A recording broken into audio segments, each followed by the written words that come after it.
네, 오늘 말씀은 베드로후서 2장 3 베드로후서 3장 18절 말씀인데요. 우리 함께 말씀 봉독하겠습니다. 시작. 오직 우리 주 곧 구주 예수 그리스도의 은혜와 그를 아는 지식에서 자라가라. 영광이 이제와 영원한 날까지 그에게 있을지어다. 아멘. 아멘. 오늘 제가 나누길 원하는 주제는 신앙 성장의 길이라는 주제입니다. 하나님은 모든 그리스도인들이 성장하기를 원하십니다. 아멘이십니까? 아멘. 하나님은 여러분이 성장하기를 원하십니다. 거듭났지만 거듭난 그리스도인은 성경은 마치 어린아이와 같은 그리스도인이라고 말하고 있습니다. 물론 거듭났고 구원받은 그리스도인이지만 성장하지 않는다면 하나님 나라의 일을 그가 할 수 없겠죠. 또 성장하지 않는다면 심지어 그에게 위대한 사명이나 부르심이 주어졌다 할지라도 그 하나님의 그 위대한 사명과 부르심이 그의 삶 가운데 열매 맺지 못할 거예요.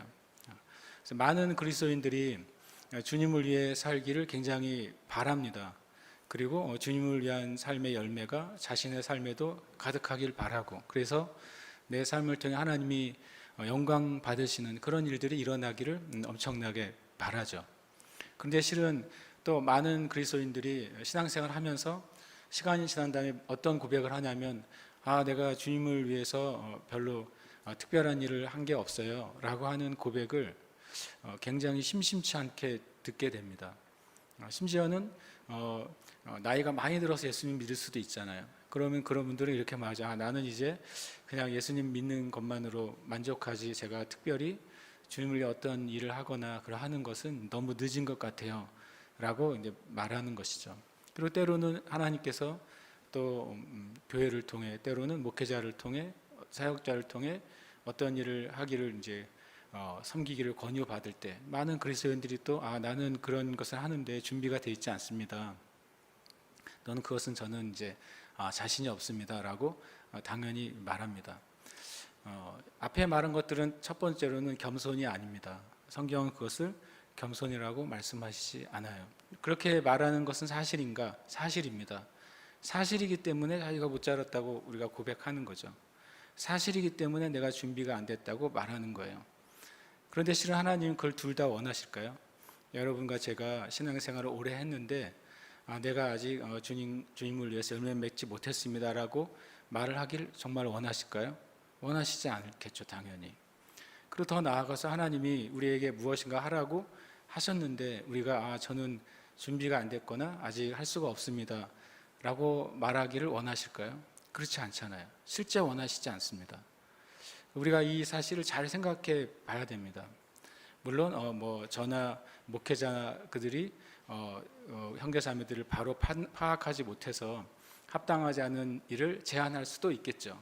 그런 경우가 아니고서는 만약에 주님의 몸된 교회에서 그를 통해 하나님의 일들이 일어나기를 하나님도 기뻐하시고 또 그것을 통해 하나님이 영광 받으시길 원하시는데 우리가 준비되어 있지 않다면, 그러면 그것은 하나님 앞에 어떤 면에서는 우리가 죄를 범하는 것과 같습니다. 그 이유가 뭘까요? 신앙생활을 멈췄기 때문도 아니고, 내가 교회에 다니는 것을 포기했기 때문도 아니고, 평소에 내가 어떤 기도하거나 예배하거나 하는 삶을 아예 포기한 것도 아닌데 우리가 왜 많은 그리스도인들이 나는 주님을 위해 잘 열매를 맺지 못합니다 라고 말할까요? 왜 많은 그리스도인들이 주님이 무엇인가에 대해서 도전 주실 때 나는 준비가 안 됐습니다 라고 말할까요? 그건 실제로 신앙이 성장하지 않았기 때문에 그렇습니다. 신앙이 성장한다면 그 일을 할 수 있어요, 실제로. 그리고 그것이 나에게 주어진 일이라는 사실을 알게 돼요. 신앙 성장한 사람은 그것을 알게 됩니다. 우리의 신앙이 성장하지 못했을 때는 나에게 오는 일들이, 하나님이 감동하시는 일들이 정말 내가 할 수 있고 주님이 원하는 일이라는 사실을 알지 못하는 것이죠. 성경의 신앙 성장한 것과 가장 잘 비유하는 것이 인간의 육체의 성장을 얘기합니다.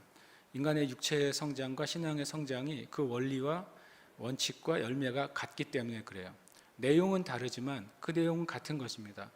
만약에 처음에 운동을 시작하는 사람이 만약에 바벨을 한 20kg만 간신히 드는 사람이었다. 그것 한 번도 막 벌벌벌 떨면서 드는 사람이었다고 생각해 보세요.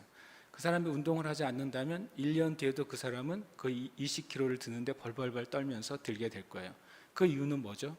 그 사람이 성장하지 않았기 때문이에요. 아주 단순합니다. 마음이 준비됐기 때문이 아니에요. 겸손하기 때문에 못 드는 게 아니에요. 그렇죠? 운동을 안 했기 때문에 못 드는 거예요. 아주 단순합니다. 만약에 그 사람이 20kg를 간신히 들던 사람이 매일매일 15분씩만 그렇게 들었다고 생각해 보세요. 전에 제가 어떤 그 짧은 영상에서 그 뽀빠이 이상용 씨 있잖아요. 그분 이제 아주 키는 작지만 엄청 몸이 좋은 바디빌더잖아요. 한국 최고의 바디빌더였죠. 근데 그분이 나이가 굉장히 많이 드셨더라고요. 제가 알기로는 70대가 훨씬 넘으신 것 같아요. 그런데 지금도 2시간씩 바벨을 든대요. 2시간씩이요. 대단하지 않습니까? 자기의 그 몸을 유지하기 위해서 2시간씩 든다고. 그래서 제가 그분은 그게 자기의 삶의 중요한 삶의 일부가 됐나 보다라고 그냥 생각했어요. 그런데 우리가 육체적인 경험에서도 우리가 매일 무엇인가를 한다면은 그 사람 분명히 잘하게 돼 있어요. 지적으로도 마찬가지 아닙니까? 1년이 지나도 책 한 권 읽지 않는 한국 백성들이 무지 많답니다. 엄청나게 많답니다. 그래서 실제로는 스마트폰을 켜면 자기가 온 세상의 지식을 다 아는 것처럼 떠들어 대는데 실제로는 한 오락의 실과 같은 지식도 없어요. 그것은 가짜예요. 속는 거예요. 제일 큰 미혹이 있다면 우리가 스마트폰을 보고 찾은 내용을 내가 남들에게 말해주면서 내가 지식이 있다고 생각하는 것이 21세기를 살아가는 대한민국 국민의 가장 큰 미혹 같아요. 실제로는 알지 못하는데 아는 척 하는 것이죠. 그리고 서로 아는 척 해주는 것을 인정해 주는 거예요. 이게 얼마나 비참한 현실인지를 우리가 서로 그것조차도 몰라요. 그런 상태에서 만약에 한 사람이 하루에 10분씩이라도 책을 읽는 사람이 생긴다면 그 사람이 진짜 참 교양 있고 탁월하고 인생을 가치 있게 살아가는 사람이 될 거예요. 책을 읽지 않는 사회가 되어버렸죠. 신문이라도 읽으면 사람은 지식이 많이 쌓이게 됩니다. 신문은 되게 큰 도움이 돼요. 제가 신문 읽으라는 말을 말씀드리잖아요. 그것도 순종하지 않는 분이 있다면 뭐 어쩌겠어요. 신문을 보시길 축복합니다. 저는 스마트폰으로 기사를 많이 봅니다. 세상이 어떻게 돌아가는지, 제가 어떻게 지금 이 세상을 바라봐야 되는지 많이 봐요. 근데 진짜 도움을 받는 것은 신문이에요. 신문을 읽을 때 정말 도움을 많이 받고, 신문은 고정되어 있는 매체잖아요. 그래서 그 지식도 나에게 고정이 돼요. 스마트폰은 계속 유동하는 매체잖아요. 그래서 읽은 거는 그냥 사라져요. 바람처럼 왔다가 사라집니다. 여러분 착각하지 마시길 바랍니다. 바람처럼 왔다가 사라지는 것을 내가 알고 있다고 착각하지 마십시오. 여러분의 영에, 마음에, 지식에 새겨지는 것만 사실이 되는 거예요. 근데 영적으로도 마찬가지죠. 매일 10분씩 진짜로 기도하는 사람이 그리스도인 중에 몇 명이 될까요? 매일 1시간씩 하나님께 기도하는 그리스도인들이 몇 명이나 될까요? 매일 10분씩 1시간씩 기도하는 목회자가 몇 명이나 될까요? 그래서 하나님만 아시겠죠. 하나님만이 누가 정기적으로 하나님 앞에 시간과 마음을 들여서 하나님 앞에 나오고 말씀 앞에 나오고 예배하며 나아가는지 하나님만이 아시겠죠. 그런데 아세요? 우리도 알 수 있어요. 어떻게 알 수 있을까요? 그 사람의 신앙이 성장된 삶을 사는지, 그 사람의 신앙생활의 열매로 그 사람의 영혼 몸 가운데 변화가 있는지, 그것은 우리가 서로 보고 있는 거예요. 말하지 않을 뿐이에요. 우리는 압니다. 여러분 주변에 누가 신앙적으로 성장하고 있는지를 우리는 잘 알고 있어요. 그리고 누가 신앙적으로 후퇴하고 있는지를 잘 알고 있어요. 그것은 판단하기 위해서가 아니라 우리가 그냥 아는 것입니다. 그런데 만약에 우리가 서로 모르는 관계라면, 우리가 관계없는 다른 사람이라면 저 사람 신앙이 10년을 지났는데 아직도 저렇게 말을 하네, 참 안타깝다 하고 지나가겠죠. 또 어떤 사람 만났는데 그 사람 10년 전보다 정말 더 경건해지고 실제적으로 거룩하게 되었구나라고 느끼면 훌륭하다라고 느끼겠죠. 같은 공동체 안에서 그것을 느낄 땐 우리는 어떻게 반응하면 좋겠습니까? 어떤 형제와 자매가 많은 시간이 흘렀는데도 여전히 신앙의 삶에서 어려움을 겪고 있으면 우리가 다른 지체들, 다른 교회, 나하고 직접적으로 상관이 없는 사람이라 할 때는 조금 안타까우고 끝났겠지만, 만약에 우리 지체들 가운데 그런 지체들을 본다면 우리는 어떻게 반응해야 되겠습니까?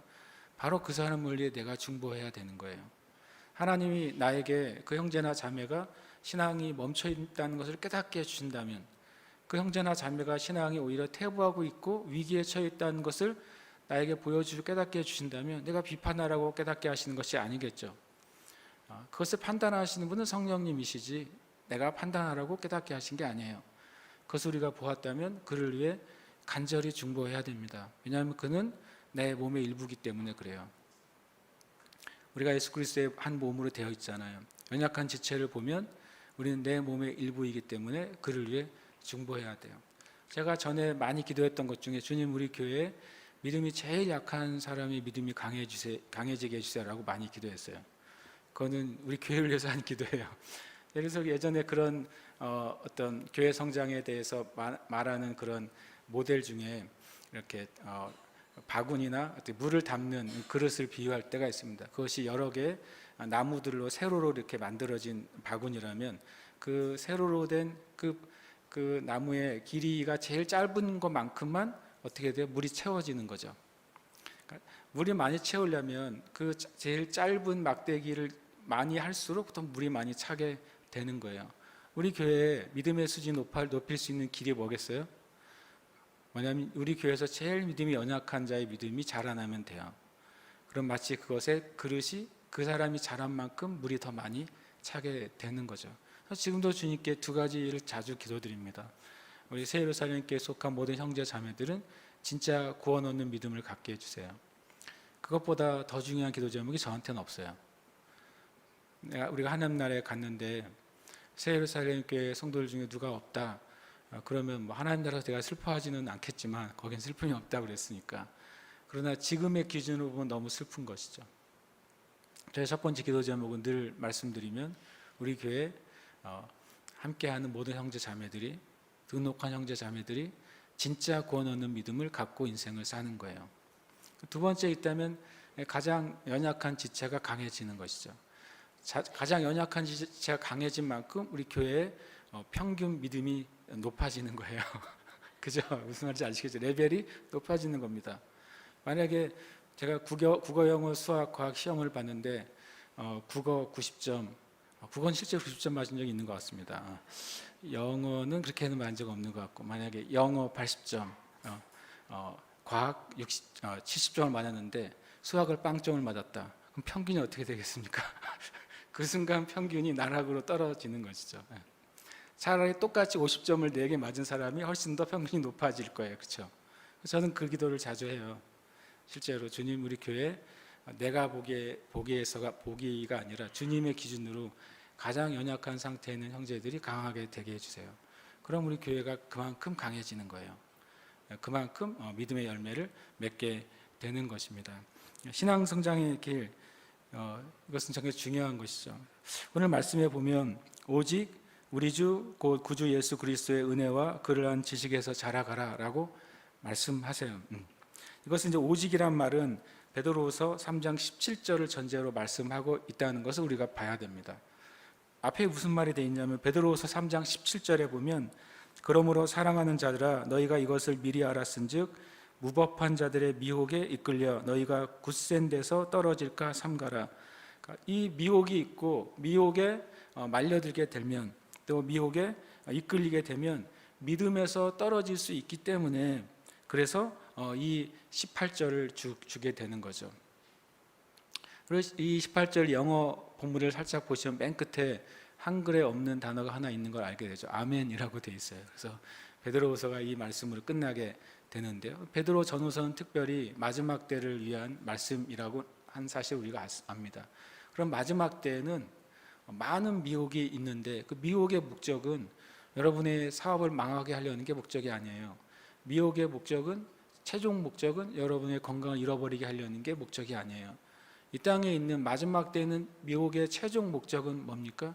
여러분의 믿음을 떨어뜨리려고 하는 거예요.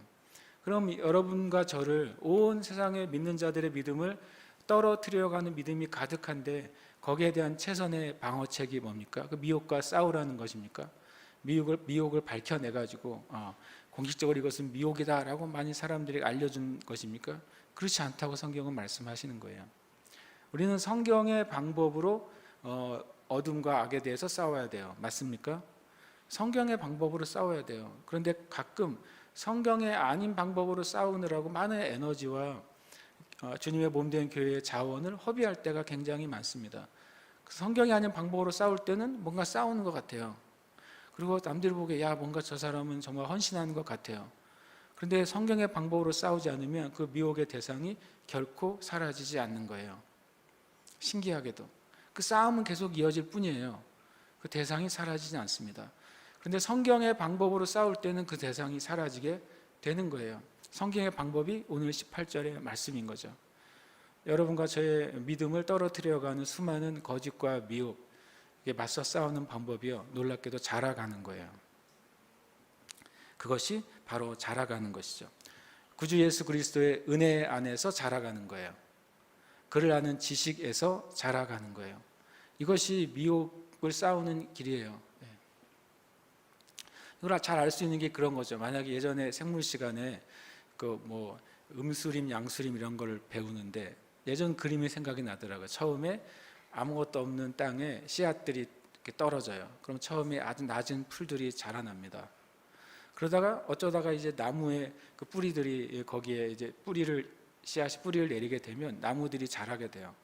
처음에는 어떻게 돼요? 양수림들이 자라게 되죠. 햇빛 잘 받은 것들이 자라나요.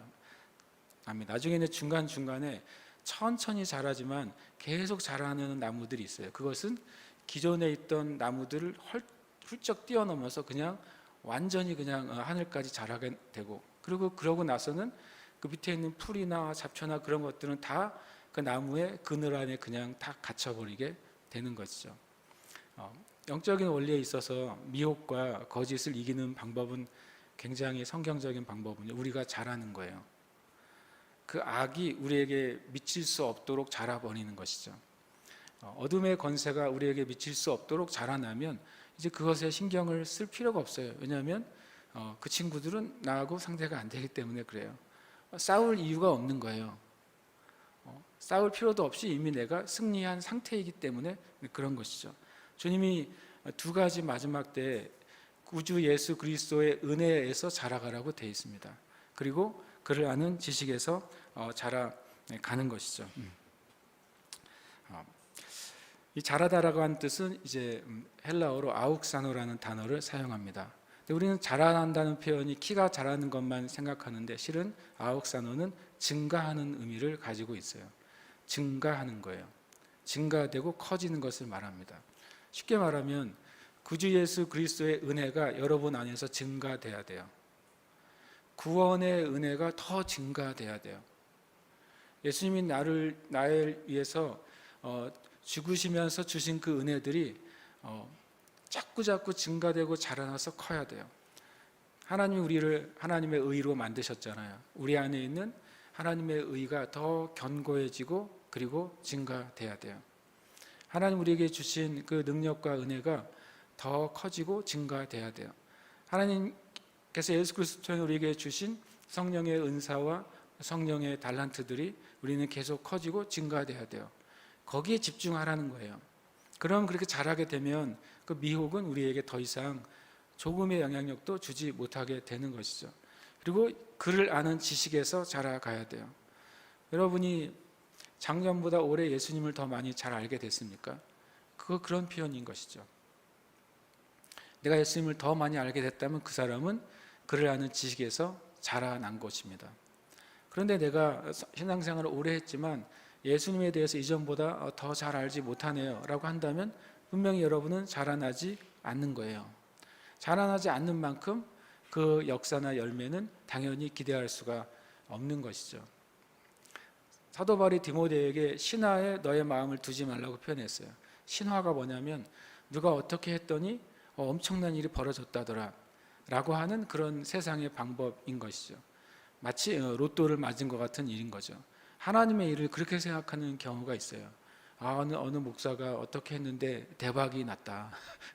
그게 사람이 엄청 몰려들었다. 이런 신화와 같은 것들이 떠돌게 되는 것입니다. 그러나 성경은 신화가 아니에요. 성경은 하나님 안에서 자라난 것의 열매의 결과예요. 예수님께서 어떤 역사를 이루셨습니까? 그것은 예수님이 우리의 차원에서도 자라나셨기 때문에 그래요. 예수님은 그 지식과 지혜에서 자라나셨어요. 키가 자라나셨고 지식과 지혜가 자라났고 하나님과 사람에게 사랑받는 자로 자라나셨어요. 그래서 하나님께서 예수님에게 성령을 물붓듯 부어주셔도 예수님이 그것을 감당하실 수 있을 만큼 자라나신 거예요. 예수님의 사역도 예수님이 자라나신 것의 열매였던 것입니다. 그럼 여러분과 저도 자라나기를 간절히 바라야 되는 것이죠. 놀랍게도 또 그 말이 그 다음 말과 연결이 돼요. 우리가 예수님 안에서 자라날 때 그 결과가 예수님께 영광이 된대요. 영광이 이제와 영원한 날까지 그에게 있을지어다. 그러니까 그리스도들이 이렇게 자라나면 예수님께 영광이 된대요. 왜 이렇게 말씀하고 있을까요? 때로는 우리가 누가 정말 하나님께 영광 올려드렸네, 그런 말을 어떨 때 생각합니까? 누가 큰 상을 받거나 큰 업적을 이루거나 그러면 그 사람이 하나님께 영광을 올려드렸다고 우리가 쉽게 말합니다. 그 말이 틀린 것은 아니지만 그 내용에 대해서는 정확하지 않은 것이죠. 성경은 저와 여러분이 주님을 아는 은혜와 지식에서 자라게 되면 나의 말과 행동과 그 방식이 예수님을 닮아가게 되는 것이죠. 예수님을 닮아가게 되면 예수님이 하셨던 일들이 내 삶 가운데 열매 맺는 거예요. 또 예수님께서 하늘의 보좌에 앉으신 이후에 이 땅에 있는 교회를 통해 더 이루시기를 원하고 싶은 일들이 그 자라난 사람을 통해 나타나는 것이죠. 그럴 때 세상 사람들이 이 자라난 사람들의 삶에서 일어난 열매를 보고 예수님이 저런 분이구나, 하나님의 사랑이 저런 것이구나, 하나님의 능력이 저런 것이구나 하는 사실을 알게 되고 말하게 돼요. 그래서 하나님께 영광이 되고 예수님께 영광이 되는 거예요. 저와 여러분이 자라나는 것이 결국에는 진짜 하나님께 영광 올려드리는 삶이 되는 것입니다. 이것이 성경에서 말씀하시는 원칙이에요. 성경의 방법인 것이죠. 그래서 제가 오늘 두 가지 큰 주제를 나누려고 합니다. 하나는 신앙 성장을 방해하는 5가지 원인이죠. 우리가 자라나야 되는데 우리가 먼저 우리 안에 있는 우리가 자라는 것을 방해한 요소를 제거해야만 됩니다. 당연하지 않습니까? 어떤 나무가 열매를 잘 맺게 하기 위해서는 제초 작업을 반드시 해야 되는 것이죠. 그런 나무 옆에 나무의 영양분을 계속 빨아먹는 풀들을 그냥 내버려 둔 채 계속 좋은 비료만 뿌리면 나무가 자라기보다 주변에 풀들이 더 자라서 그 비료를 다 빨아먹고 걔가 더 자랄 거예요. 그렇죠? 1차적으로 모든 영적인 원리 안에서 이 신앙 성장을 방해하는 요소들을 제거해야 돼요. 그래서 성경에는 그걸 회개라고 합니다. 회개는 단순히 감정적인 요소가 아니에요. 회개는 오히려 영의 의지예요. 내가 이것을 끊어버리겠다고 하는 결단이고 결심입니다. 그래서 하나님께 용서를 구하는 거예요. 회개는 바로 우리의 신앙 성장을 방해하는 그것들을 뽑아내는 것을 말합니다. 회개하지 않고 구원받을 수 없는 것처럼, 회개하지 않는 사람이 거룩하게 될 수 없는 것처럼 여러분의 삶 가운데 신앙 성장을 방해한 앞으로 5가지를 뽑아내지 않고서는 성장하는 것은 극히 불가능하다는 것입니다.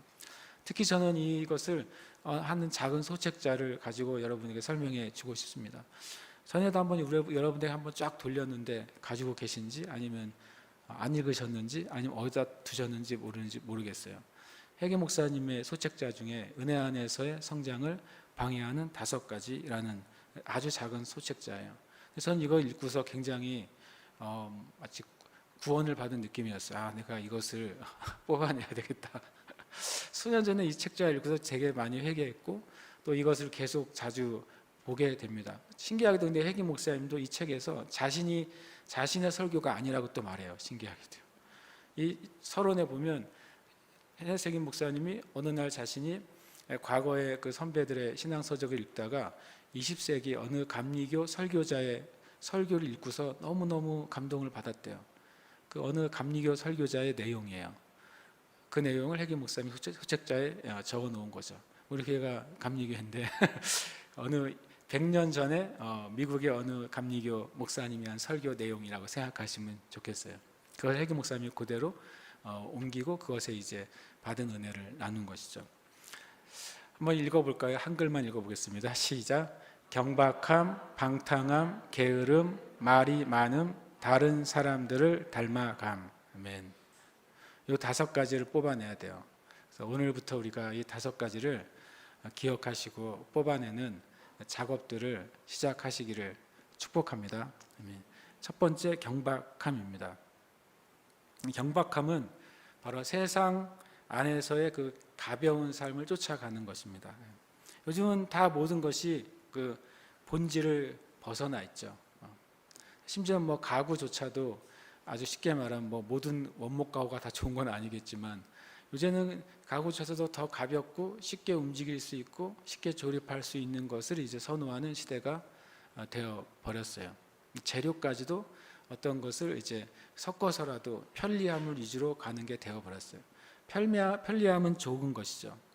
그런데 본질을 잃어버리는 것은 실은 신앙 성장을 크게 방해하는 요소가 됩니다. 이 땅에 있는 책들도 엄청 경박합니다. 가벼워요, 내용이요. 그래서 어떤 뭐 한 200페이지, 300페이지 되는 책을 살펴봐도 실제로는 그 내용을 요약하면 한 페이지도밖에 안 나와요. 정말 가치 있는 문장을 뽑아서 모으면 한 페이지도 안 나오는 것이 요즘의 수많은 책들이에요. 그러나 소위 사람들이 고전이라고 하는 책들이 왜 고전인 줄 아십니까? 그 한 줄 한 줄이 다 의미가 있기 때문에 그런 것입니다. 진짜 고전 중에 고전 중에 고전이 성경입니다. 왜냐하면 성경은 한 줄 한 줄이 의미 있는 정도가 아니라 한 단어 하나가 무거운 의미를 가지고 있기 때문에 그렇습니다. 그래서 이 경박한 세상에 살고 있기 때문에 그 책 하나도 더 본질적이고 더 원리적인 책을 사람들이 읽기를 원하지 않는 시대가 됐어요. 그냥 가볍게 읽는 책을 읽고 싶습니다. 그것은 우리가 아주 경박해지고 가벼워졌다는 증거예요. 제일 아주 그냥 본질적인 책이 성경이기 때문에 성경 읽는 것은 그야말로 엄청난 노동과 고통과 헌신을 수반하는 일이 되어버렸어요. 그것이 즐거운 일이 되는 사람이 많지 않은 거예요. 이 중에 여러분 마음으로만 손을 들으세요. 세상에나 제일 즐거운 게 성경 읽는 일이다. 넷플릭스 드라마를 보는 것보다 성경 읽는 게 너무 즐겁다 하시는 분 마음으로 손을 한번 들어보세요. 근데 성경은 놀랍게 성경은 즐거운 거라고 말하고 있어요. 그러면 뭐가 잘못된 걸까요? 성경이 즐겁다고 한 말이 잘못된 걸까요? 우리가 성경이 즐겁지 않은 우리가 잘못된 걸까요? 그래서 우리 예수님을 내가 믿는다면 깊이 한번 생각해 봐야 되는 것이죠. 눈에서 끊임없이 눈을 뗄 수 없는 수많은 장면들이 돌아가는 영화를 보는 거하고 성경하고 동급으로 비교할 수는 없겠죠. 그러나 성경이 주는 진정한 즐거움과 진정한 만족과 진정한 은혜하고는 그런 영화들과 또한 비교할 수가 없겠죠. 그냥 비유하자면 그런 것이죠. 우리가 우리의 삶이 경박함으로부터 빨리 벗어나야 되는 것이죠. 요즘은 물건도 경박하고 책들도 가볍고 경건서적까지도 가벼워요. 너무 가벼운 주제를 다뤄요. 아주 가벼워요. 그래서 정말 성경에서 말씀하시는 본질을 그 책에서 얻기가 너무나도 어려워요. 그리고 또 먹는 것, 음식도 경박해요. 인스턴트 식품들, 패스트푸드가 사람들의 주 먹거리가 되어 버렸어요. 그러니까 많이 먹어도 허전한 거예요. 실은 알고 보면 그게 원리적으로 본다면 경박한 음식이기 때문에 많이 먹어도 늘 허전하고 더 먹고 싶은 것이죠. 그러나 만약에 되게 우리의 몸에 합당한 본질적인 음식을 먹는다면 우리의 몸이 만족을 할 거예요. 우리의 욕구가 만족하는 것이 아니라 그런 식으로 경박함을 우리가 벗어버려야 됩니다. 이것은 이제 교회 생활 가운데도 경박함 엄청나게 많이 묻어 나옵니다. 이것은 이제 성경은 무례함의 영이라고 하는 것입니다. 바로 이제 무례함의 영은 사랑의 영의 반대예요. 사랑장이라고 하는 고린도서 13장을 읽어보십시오. 사랑은 무례하지 않는다고 말했어요. 그러니까 다른 말로 하면 예의와 존중이 없는 것, 실은 이것은 경박함이에요. 그래 신앙생활 가운데 이 무례함이 있는 신앙생활은 경박한 신앙생활이고 그것은 우리의 신앙 성장을 방해하는 것들이죠. 그러니까 예배에 경박함이 있어요. 예배가 가벼운 것이죠. 제가 기쁜 찬양을 하지 말라는 게 아니에요. 예배 때 우리는 찬양하고 춤추며 얼마든지 할 수 있어요. 예배 안에 두 가지가 요소가 있는 거죠. 너희는 기뻐하며 부르짖으며 나팔을 불고 재금을 치고 소금을 치고 주님을 찬양해라. 또 한편 예배 안에 뭐도 있어요? 너희는 주님 앞에서 잠잠하라 하는 것도 있는 것이죠. 경박함은 뭐냐면요, 그것을 구별하지 못하는 거예요.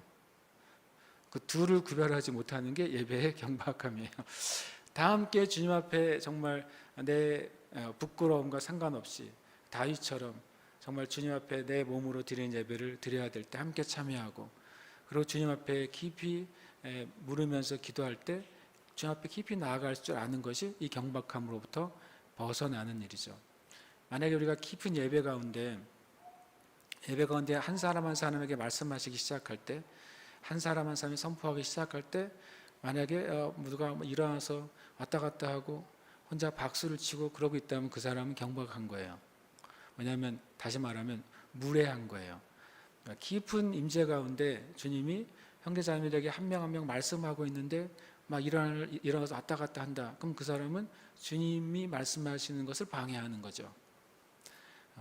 이런 경박함이 우리 가운데서 제거돼야 돼요. 그래서 우리가 하나님 앞에 내가 어떤 상태로 있어야 되는지를 우리는 깊이 생각해 봐야 되는 것입니다. 여러분, 우리의 삶이나 행동이나 예배나 그 영역에서 경박함을 제거합시다. 그것이 제거될 때 하나님의 은혜가 우리에게 더 배가 될 줄 믿습니다. 때론 우리가 경박할 때, 가볍게 주님께 나아갈 때 하나님의 은혜를 받을 자격을 우리 스스로가 상실하게 되는 거예요. 내가 하나님 앞에 깊이 머물러야 될 시간을 견뎌내지를 못하는 사람이 있어요. 그러면 주님께서 그때 여러분 우리가 부르짖고 예배하고 찬양하고 기도할 때 주님이 그것을 받으시죠. 받으신 주님께서 우리에게 뭔가 주고 싶어요. 그때 우리가 그것으로 끝난다면, 우리의 기도나 우리의 예배나 우리의 묵상이 그것으로 끝난다면, 그러면 주님이 주시려고 할 때 시간을 놓쳐버리는 거죠.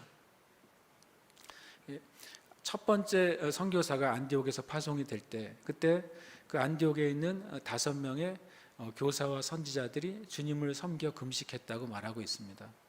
거기에 보면 주님을 섬겨 금식한다는 영어의 표현은 워십 플러스 금식이라고 되어 있어요.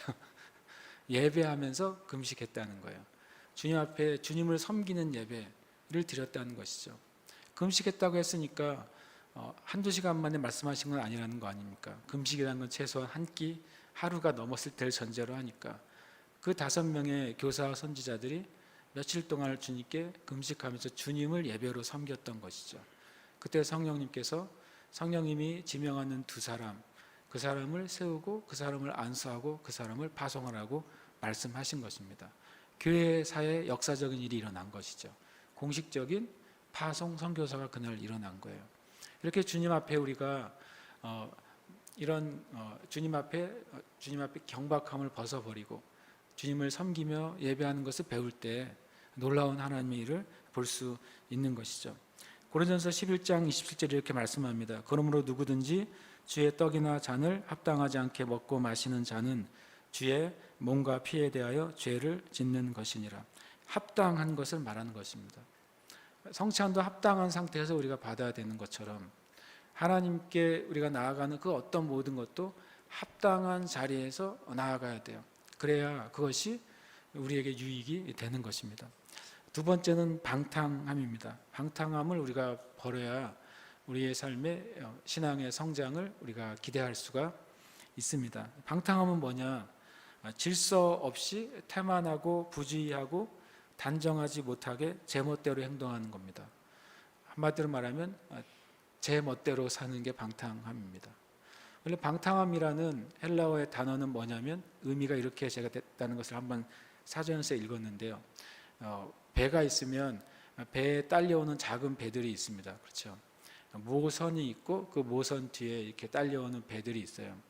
근데 그 방탕함은 뭐냐면 모선과 작은 쪽배 사이에 묶여져 있는 그 줄을 끊는 것을 방탕이라고 말을 한다 그런 거예요. 왜냐하면 내 모선은 기동력이 있고 힘이 있죠. 그리고 딸려가는 그 작은 배는 그냥 모선에 의해서 이끌려 가는 거예요.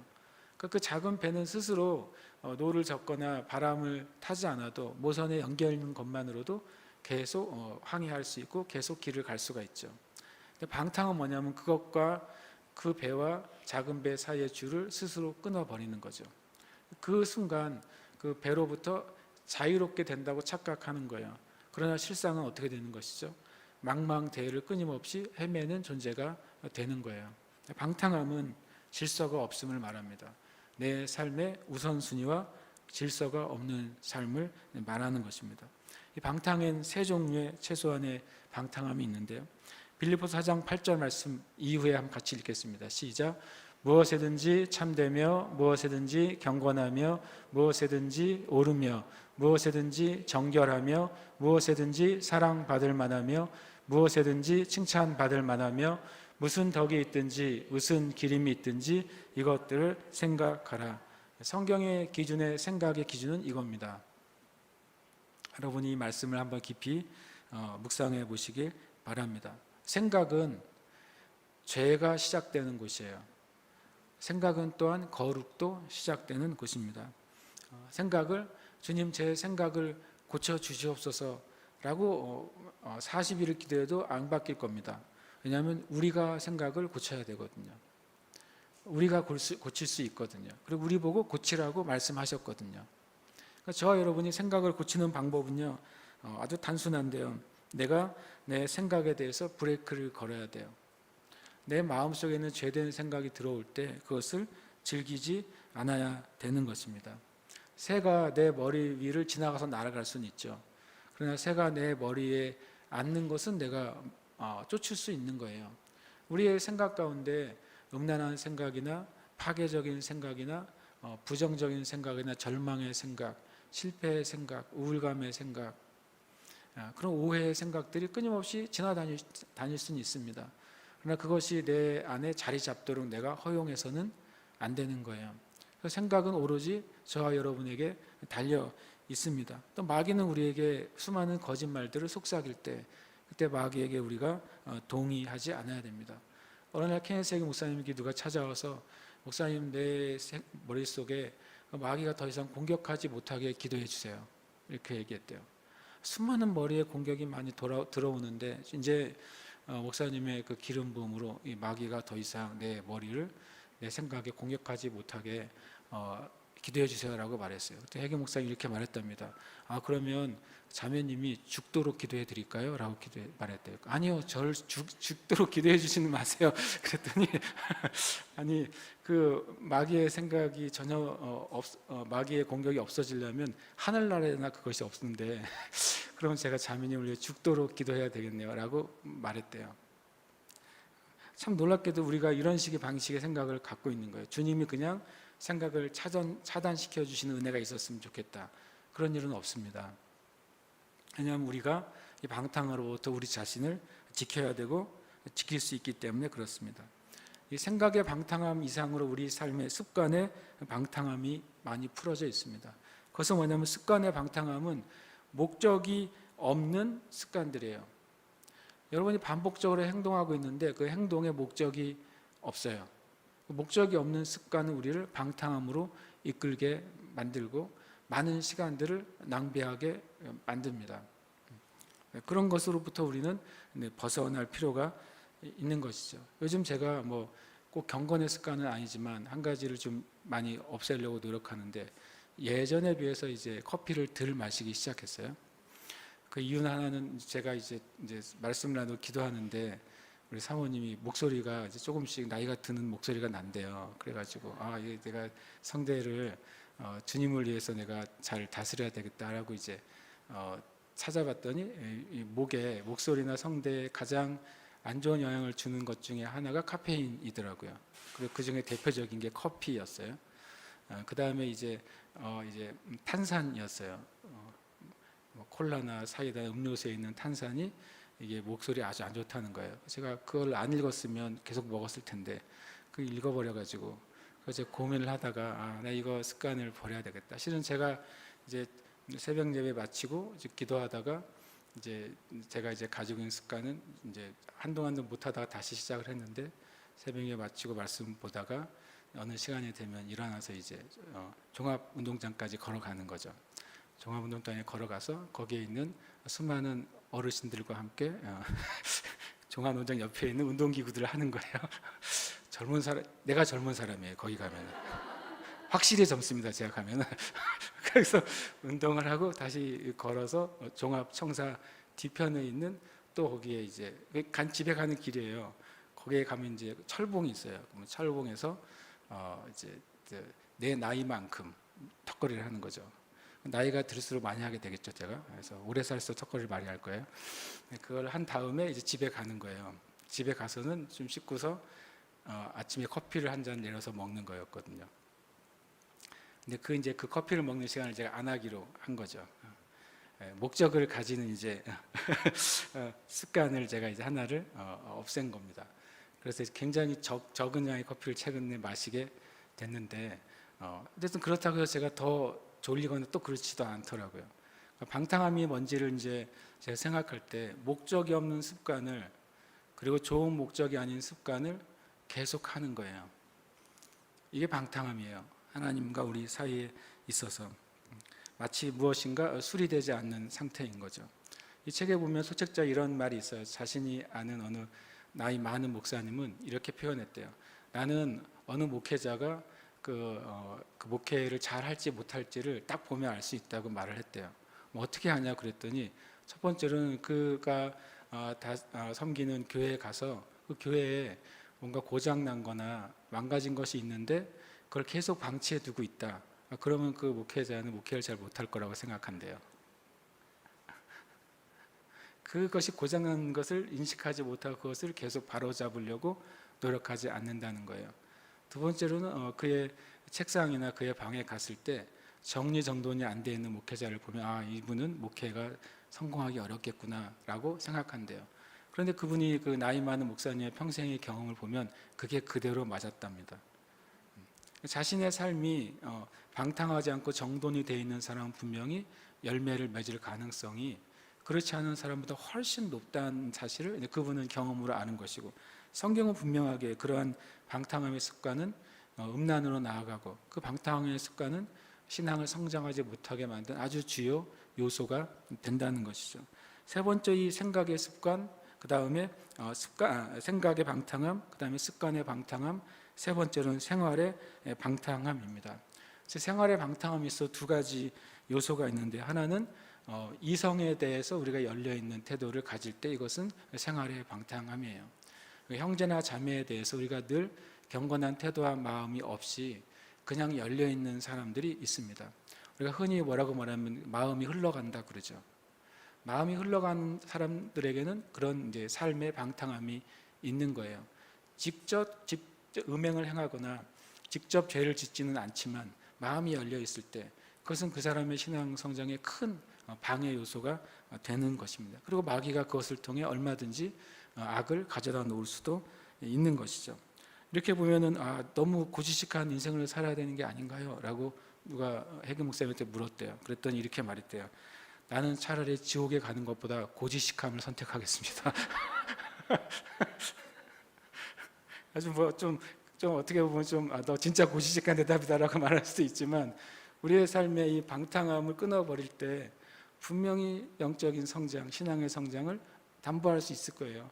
그걸 계속 가지고 있으면서 내가 성장할 거라고 예상하는 것은 정말 불가능한 일인 것이죠. 그 다음에 이제 게으름입니다. 이건 뭐 설명하지 않아도 우리가 인정하겠죠. 게으름은 육신이 지배하는 삶이에요. 고린도전서 9장 20절이 이렇게 말씀하고 있습니다. 내가 내 몸을 쳐 복종하게 함은 내가 남에게 전파한 후에 자신이 도리어 버림을 당할까 두려워함이로다. 아까 방탕함도 음란함을 낳지만 대부분의 게으름은 음란함을 생산합니다. 게으른 사람이 음란합니다. 육신이 지배하는 삶을 살기 때문에 그렇습니다. 여러분이 게으름에 대해서 크게 경계하시길 축복해요. 여러분을 게으르게 하는 습관이 무엇인지를 잘 따져보시기를 축복합니다. 그 자체만을 두고는 문제가 아니지만 여러분을 게으르게 만드는 습관들이 있다면 그것은 우리의 삶에서 그를 끊어 버려야만 돼요. 그래야 우리가 주님 앞에 바로 설 수 있는 것이죠. 그리고 이것은 어떤 면에서는 우리의 육신에 대한 내적인 자기 부인도 함께 가야 되는 것이죠. 자아를 내가 주님 앞에 내어 드릴 때만 이 육신의 지배받는 삶인 게으름으로부터 벗어날 수 있어요. 내가 내 몸을 쳐서 복종하게 함은이라고 되어 있습니다. 여기서 나는 나의 영이죠. 내 속 사람이 말합니다. 내 몸은 바로 내 육신을 말합니다. 왜냐하면 왜 복종이 필요하다 그러면 둘 다 의지가 있는 것이죠. 나의 영에도 의지가 있고 나의 몸에도 놀랍게도 의지가 있어요. 일을 해야 될 상황에 치고 싶은 의지가 나의 몸에 있는 것이죠. 절제해야 되는데 절제하기 싫은 의지가 내 몸에 있는 거예요. 해야 될 일을 하고 싶어 하지 않는 의지가 내 몸에 있는 것입니다. 그래서 그것을 누가 다뤄야 됩니까? 우리 자신이 다뤄야 되는 거예요. 우리 자신이. 그래서 때로 사람들은 이것을 위해서 막 어떤 상황에 자기를 가두려고도 노력을 합니다. 옛날에 공부하는 그 수험생들이 잘 공부가 안 되니까 한때 유행했던 게 뭡니까? 스파르타 학원이잖아요. 그 안에 들어가면 밖에도 못 나오고 스마트폰도 못 하고 부모님도 못 만나고 그냥 거기에 있는 마치 수용소에 갇힌 사람처럼 스스로 들어가서 거기에서 공부를 하게 만드는 거죠. 거기에 효과가 뭐 있다고들 하지만 그 진정한 효과인지는 저는 잘 모르겠어요. 그러나 진짜 우리의 몸을 다스릴 수 있고 다스려야 되는 존재는 여러분과 저 자신이에요. 우리가 그렇게 다스릴 수 있다고 성경은 말씀하고 있고 사도 바울은 늘 이것을 경계로 삼았어요. 내가 내 몸을 쳐서 복종시킨다. 사도 바울처럼 부지런한 사람이 있을까 제가 생각해 봤거든요. 사도 바울이 엄청 부지런하지 않았을까요? 생각했어요. 그런데 사도 바울도 그런 경계심을 놓치지 않았다면 저와 여러분도 이 게으름에 대한 경계심을 아예 가지고 있지 않은 사람도 많잖아요. 이 게으름에 대한 경계심 자체가 없는 그리스도인도 많은 것이죠. 최소한 이 경계심을 가지고 있을 때 내가 내 자신을 돌아볼 수 있게 되는 거예요. 제가 봤을 때 정말 제가 바울 사도께서 자기의 하루 일정을 써놓은 적은 없기 때문에 어떤 식으로 부지런했는지 내가 알 수 없지만 제가 이제 알고 있는 사람 중에 부지런한 사람의 끝판왕은 웨슬리 목사님인 것 같습니다. 감리교를 시작하신 웨슬리 목사님은 새벽 4시에 일어났어요. 평생 동안 만 87세에 돌아가시기까지 새벽 4시에 일어났습니다. 그러니까 감당하기 어려운 분이죠. 밤이고 낮이고 새벽 4시에 일어난 것이죠. 그리고 매일 저녁 8시부터 10시까지는 말씀을 연구했어요.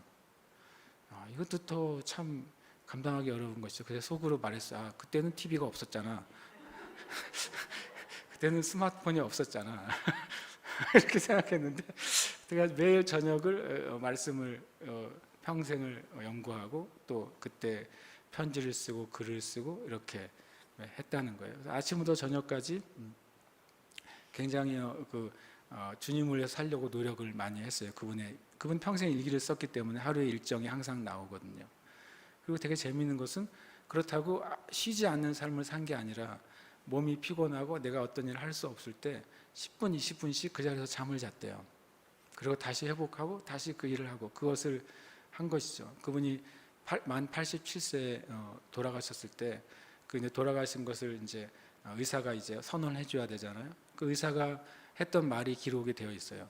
이 사람은 내가 보니까 병들어 죽은 게 아니라 달아서 죽었네요 라고 하는 아주 유명한 말이 있어요. 그러니까 이 사람은 이 웨슬리라는 한 사람은 병들어 죽은 게 아니라 그 몸의 기능을 다 쓰고서 이제 이렇게 죽음을 맞이했다고 하는 그 기록이 이제 책에 나와 있어요. 여러분 너무 막 이렇게 막 바쁘게 살라는 게 아니죠. 부지런하다는 것은 바쁜 게 아니에요. 게으르다고 하는 것은 여유 있는 게 아니에요. 우리가 주님 앞에 내가 하나님 앞에 해야 될 것을 하는 삶, 실은 내 자신을 위해서 게으름을 버리는 것만큼 또 유익한 게 없을 거예요. 그렇지 않겠습니까? 주님 앞에 내가 어떻게 이것을 벗어버릴지 또 기도해 보시길 축복합니다. 그리고 이제 하나는 참 동의할 수도 있고 동의하지 않을 수도 있습니다. 말이 많음입니다. 우리 교회에서 말을 제일 많이 하는 사람은 제가 아닐까 싶습니다. 그래서 제가 이 항목을 읽을 때 주님 저에게 은혜를 베풀어 주세요라고 기도했어요. 여기서 이제 말이 많다고 하는 건 성경에 나와 있는 항목 중에 하나인데 수다스러움입니다. 그 수다스러움 안에는 뭐가 들어가 있을까요? 뒷담화가 들어 있습니다. 남의 말을 끊임없이 하는 것입니다. 확인되지 않는 말을 끊임없이 하는 것입니다. 중요하거나 가치 없는 말들을 끊임없이 하는 것, 이것이 말이 많음, 수다스러움을 말하고 있습니다. 성경에 참 놀라운 표현이 있어요. 잠언 10장 19절에 말이 많으면 허물을 면하기 어려우나, 여기서 허물의 의미는 죄로 바꿔서 읽어야 됩니다. 말이 많으면 죄를 면하기 어렵다는 거죠. 말이 많이 하다 보면 죄를 지을 가능성이 증가한다는 거예요. 비례하고 있습니다. 말과 죄가 비례해요. 말이 적으면 죄도 줄어들어요. 제 말이 아니라 성경의 말이니까 여기다 뭐 제가 굳이 이상한 해석을 할 필요가 없이 성경이 이렇게 말씀하고 있습니다. 수다스러움을 말하는 거죠. 아까 말한 것처럼 경박하고 방탕하고 세상적인 말들을 끊임없이 하는 것, 이것이 바로 말이 많음입니다. 또 성경의 야고보서 1장 19절도 이것에 비슷한 말씀을 하고 있습니다. 내 사랑하는 형제들아 너희가 알지니 사람마다 듣기는 속히하고 말하기는 더디하며 성내기도 더디하라. 그러니까 말을 많이 하려다 보면 더 많이 성내게 된다고 말씀하고 있는 거예요. 말을 적게 하고 더 많이 다른 사람의 말을 듣다 보면 화내는 일도 적어지는 것이죠. 앞에 문장만 듣고 화를 냈는데 뒤에 우리나라 말은 끝까지 들어봐야 알잖아요. 그러나라고 시작하기 전에 화를 낼 수도 있어요, 우리가.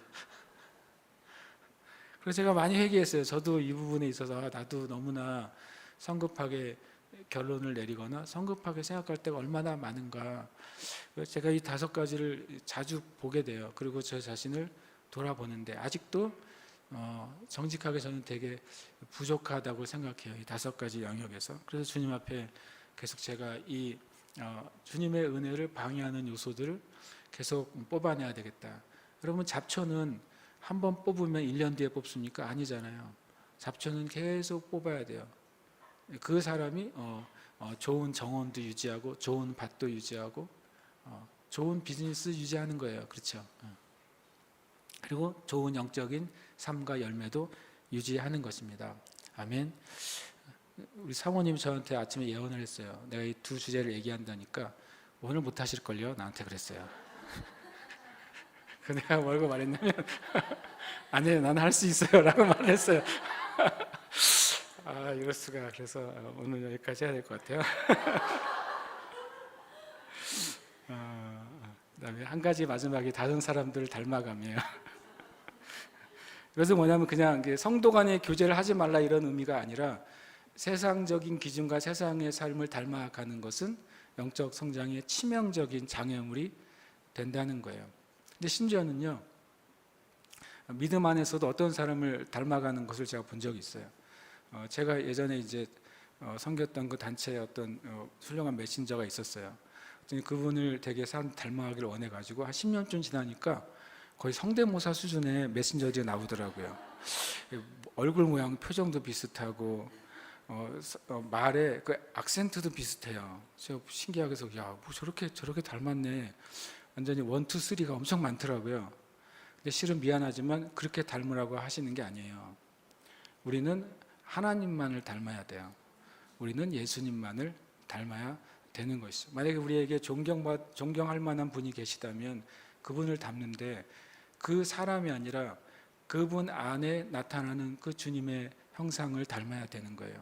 사도 바울이 나를 닮으라고 말했어요. 자신 있게 말한 이유는 사도 바울이 닮은 주님이 내 안에 있기 때문에 내 삶 가운데 나타나는 주님을 닮으라고 사도 바울은 자신 있게 말했던 것입니다. 우리는 사람을 닮아가는 것으로부터 주의해야 돼요.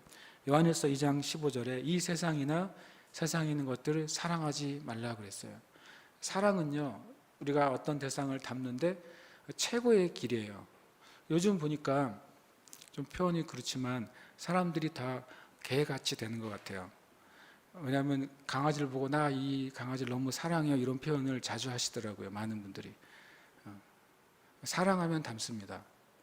근데 그 강아지가 만약에 그 주인을 사랑하는지 모르겠는데 그 강아지가 주인을 사랑하면 강아지는 사람처럼 되고 사람은 개처럼 되겠죠. 농담이지만 농담이 아닌 말이에요.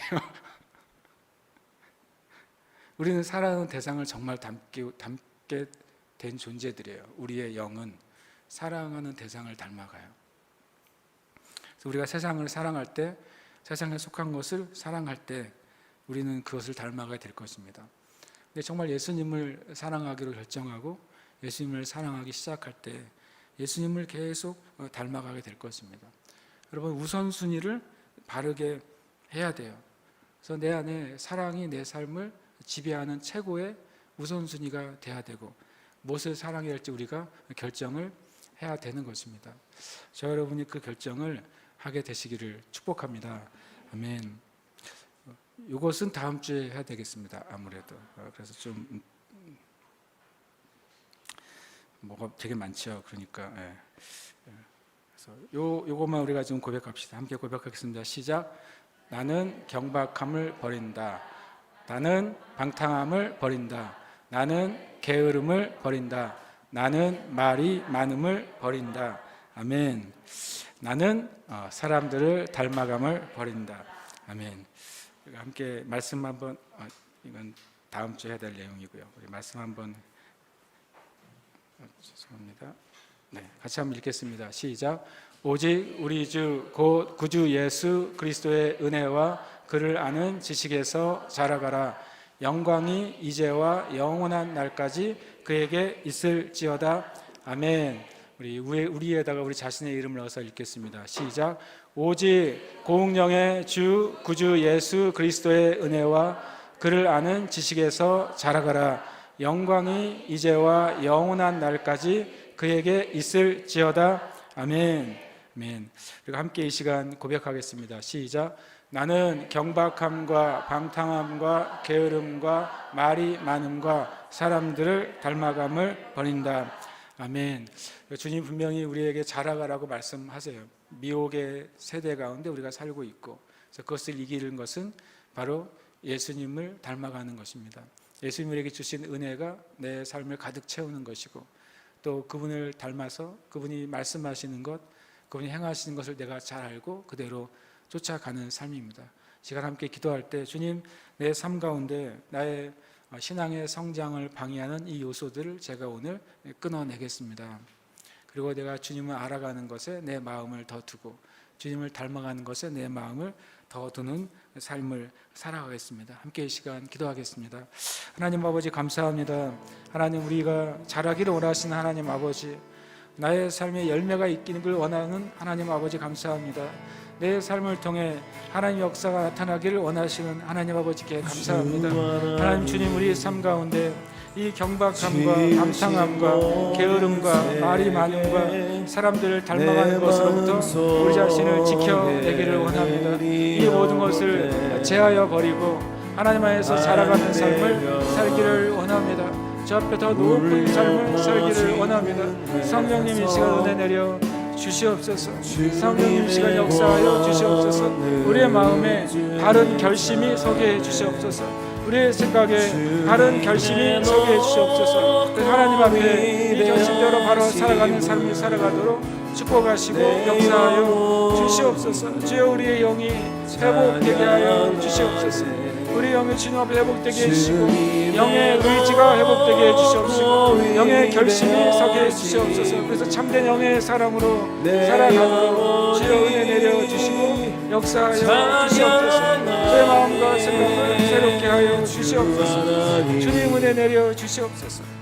제 마음을 새롭게 하여 주시옵소서. 제 생각을 새롭게 해주시옵소서. 그 주님 앞에 주님 바로 서며 믿음으로 나아가는 삶을 살도록 주님 역사하여 주시옵소서. 주님 은혜 내려 주시옵소서.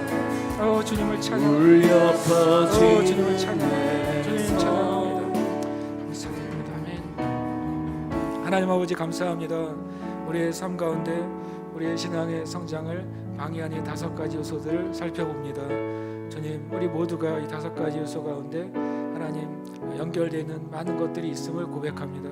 주님, 이 시간 우리의 심령 가운데 결심이 서게 하시옵소서.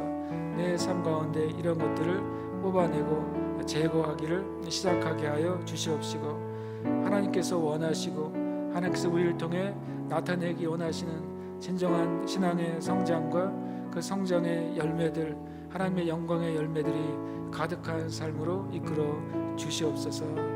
모든 영광을 주님께 올려드립니다. 살아계신 예수님 이름으로 기도합니다. 아멘.